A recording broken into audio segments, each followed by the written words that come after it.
Bismillahirrahmanirrahim. Assalamualaikum warahmatullahi wabarakatuh. Baik anak-anak, kalau kalian sudah menonton video ini, artinya kalian telah menyelesaikan latihan soal yang Ibu tugaskan ya. Nah, kalau yang belum, ayo kerjakan dulu ya. Kita belajar jujur kali ini ya. Ibu harap kalian semua yang menonton video ini sudah mengerjakan latihan soal. Baik, kalau begitu sekarang mari kita samakan ya latihan soal yang ada di halaman 31. Kita samakan dari soal nomor 1 sampai soal nomor 4 dulu. Kita bahas satu-satu. Nomor 1, hidup sederhana berarti keadaan sikap dan perbuatan kita sehari-hari yang. Nah, nomor 1 soalnya sangat mudah ya. Jawabannya adalah tidak berlebih-lebihan. Ya, hidup sederhana artinya hidup tidak berlebih-lebihan. Oke?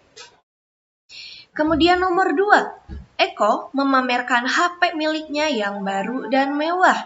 Perilaku memamerkan HP sebaiknya, kita sudah tahu ya jawabannya pasti tidak boleh ditiru. Tapi karena apa? Karena tidak menunjukkan kesederhanaan atau karena menunjukkan kesederhanaan.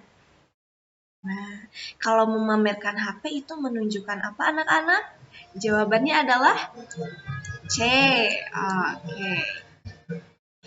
Berikutnya nomor 3. Berikut adalah perilaku membiasakan dan hidup sederhana di keluarga. Kecuali, nah jawabannya apa? Dari sini kita sudah tahu jawabannya ya, menggunakan barang-barang mewah. Tuh, ada cluenya, menggunakan barang-barang mewah. Kemudian nomor 4, di antara perilaku berikut yang termasuk hidup sederhana adalah, apakah jawabannya datang tepat waktu ke sekolah? Apakah jawabannya menyirami tanaman hias di sekolah?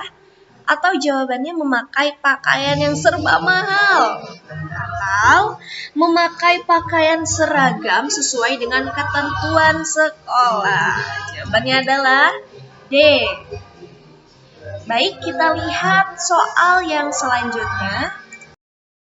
Selanjutnya mari kita lihat soal nomor 5. Dampak dari penerapan pola hidup sederhana akan dirasakan dalam kehidupan bermasyarakat. Misalnya tumbuh nilai-nilai. Nah, kalau kita menerapkan pola hidup sederhana di lingkungan masyarakat, apa yang akan terjadi? Apakah timbul kebencian antar warga? Tidak ya. Apakah timbul persaingan yang tidak terkendali? Tidak. Apakah akan timbul nilai-nilai kebersamaan dan kegotong royongan? Ya, nah jadi jawabannya adalah C. Oke, selanjutnya nomor 6. Ketika kenaikan kelas, Risma minta dibelikan sepatu baru. Nah, Risma minta dibelikan sepatu baru. Oke.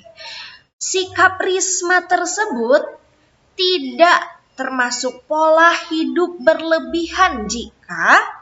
Nah, pahami dulu soalnya ya anak-anak. Di sini ada kata tidak termasuk pola hidup berlebihan. Nah, artinya kalau tidak termasuk pola hidup berlebihan adalah contoh pola hidup sederhana ya.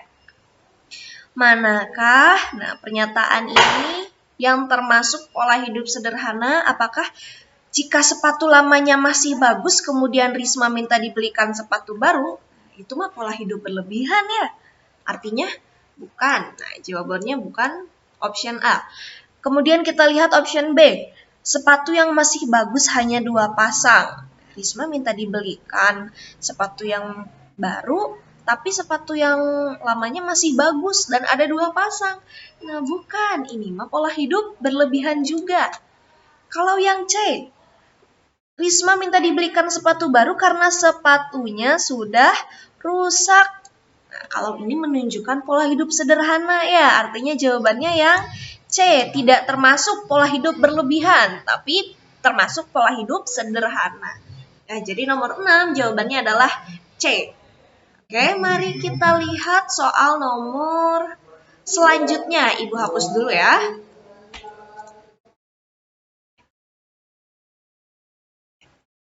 Oke. Kemudian nomor 7 sampai nomor 10. Sikap yang tidak perlu dikembangkan dalam kaitannya dengan pola hidup sederhana adalah, nah, jawabannya yang mana? Jawabannya adalah yang B. Senang menentang orang tua. Nah, menentang orang tua saja tidak boleh ya. Ini menentang orang tua yang hidup secara sederhana ya. Tidak boleh ditiru ya. Baik, selanjutnya adalah soal nomor 8. Perilaku berikut yang menunjukkan pola hidup sederhana kecuali. Ya, ada kata kecuali di sini. Coba kita lihat option A. Menghargai perilaku orang lain yang menerapkan kesederhanaan. Ini termasuk ke dalam pola hidup sederhana. Kemudian kita lihat option B, senang meneladani orang tua yang hidup secara sederhana. Ini betul. Yang C, memakai pakaian seragam yang selalu baru. Nah, ini bukan ya, ini tidak mencerminkan pola hidup sederhana. Kemudian yang D, berbelanja sesuai keperluan dan tidak berlebihan. Betul, ini menunjukkan pola hidup sederhana. Jadi jawabannya adalah kecuali yang C. Selanjutnya nomor 9, seorang pengemis yang lusuh dan memakai pakaian compang-camping tidak menunjukkan hidup sederhana, tetapi ini mudah ya. Jawabannya adalah menunjukkan kemiskinan. Nomor terakhir, nomor 10, Pak Arga sangat kaya. Nah, ini ada cerita tentang Pak Arga. Mobilnya banyak. Wah, mobilnya banyak. Begitu juga tabungan depositonya yang disimpan di bank. Ia tidak menikmati kekayaannya. Dia tidak menikmati kekayaannya, bahkan hartanya ditimbun. Sedikit pun tidak ada yang disumbangkan kepada orang miskin, tidak ada yang disumbangkan. Berdasarkan cerita di atas, berarti Pak Arga, apakah Pak Arga hidup sederhana? Apakah Pak Arga hidup kikir? Apakah Pak Arga hidup miskin? Tidak. Apakah Pak Arga hidup dermawan? Tidak, karena dia tidak menyumbangkan, hartanya ditimbun ya. Tidak sepeser pun hartanya disumbangkan.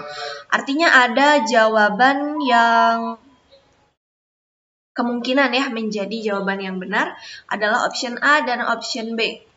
Kenapa yang option A? Karena dia menabung ya, tuh tabungannya banyak katanya. Tapi bisa jadi juga dia hidup kikir karena hartanya ditimbun. Nah, kira-kira yang mana jawabannya? Jawabannya lebih kepada option B.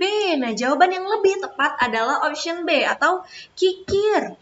Ya, karena dia tidak menyumbangkan hartanya kepada orang lain ya, hartanya ditimbun, tidak dimanfaatkan dengan baik. Oke, anak-anak. Bila kita menyumbangkan rezeki kita, maka Allah akan menggantikannya berkali-kali lipat. Baik anak-anak, cukup sampai sini dulu ya penjelasan soalnya. Terima kasih. Assalamualaikum.